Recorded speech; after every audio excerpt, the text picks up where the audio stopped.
আসসালামু আলাইকুম। আশা করি সবাই ভালো আছেন। আমিও ভালো আছি আল্লাহ তাআলার অশেষ রহমতে। আজ আমি যা যা রান্না করব সেইগুলোই আপনাদের সাথে শেয়ার করব। প্রথমে আমি একটি কড়াইতে পরিমাণ মতো তেল দিব মাছ ভাজার জন্য, আরেকটি কড়াইতে তেল দিব তরকারি রান্না করার জন্য। মাছ ভাজার কড়াইয়ের তেলটা গরম হয়েছে, একে একে মাছ দিয়ে দিব। মাছ দিয়ে ঢেকে দিব ভাজা হওয়ার জন্য। আরেকটি কড়াইতে পরিমাণ মতো পেঁয়াজ দিয়ে ভালোভাবে ভেজে নিচ্ছি।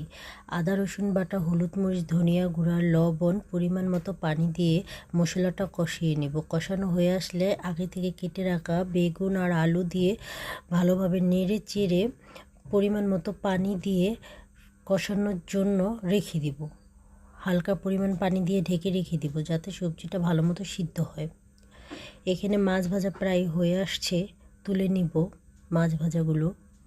আরেকটি কড়াইতে আমি পেঁয়াজ ভেজে হলুদ মরিচ, ধনিয়া, আদা রসুন বাটা, লবণ দিয়ে ভালোভাবে এটারও মশলা কষিয়ে নেব। এটা হলো ভাজির জন্য। মশলা কষানো হয়ে গেছে, আগে থেকে মাছের ডিম ব্লেন্ডার করে নিয়েছি, সেটা দিয়ে দিলাম। মাছের ডিমটা কষানো হলে কেটে রাখা করলা আর আলু দিয়ে দিব ভাজি করার জন্য। এখানে আমার সবজি ও তরকারিও হয়ে গেছে, কষানো হয়ে গেছে। এখন পরিমাণ মতো ঝোল দিয়ে মাছ দিয়ে তরকারিটা ঢেকে দিব আর কি। ভাজিও হয়ে আসছে, কাঁচামরিচ দিয়ে দিচ্ছি, আর একটু হলেই নামিয়ে ফেলবো।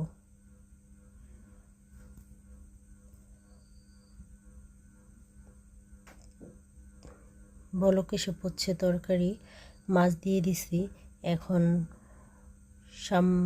কাঁচামরিচগুলো দিয়ে দিব, সামান্য পরিমাণ জিরা ফাঁকি দিয়ে তরকারিটা আবারও ঢেকে দিব।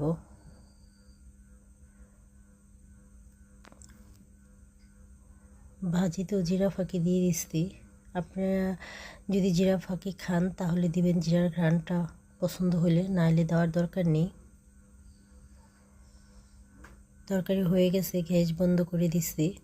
এখন তরকারিটা ঢেলে নিব। এখানে ভাজিও হয়ে গেছে, ভাজিও ঢেলে নেব। এই দেখেন, আজকের মতো রান্না আমার শেষ। সবাই বলবেন কীরকম হয়েছে, ভুল হলে ক্ষমার দৃষ্টিতে দেখবেন। ভালো থাকেন। আসসালামু আলাইকুম।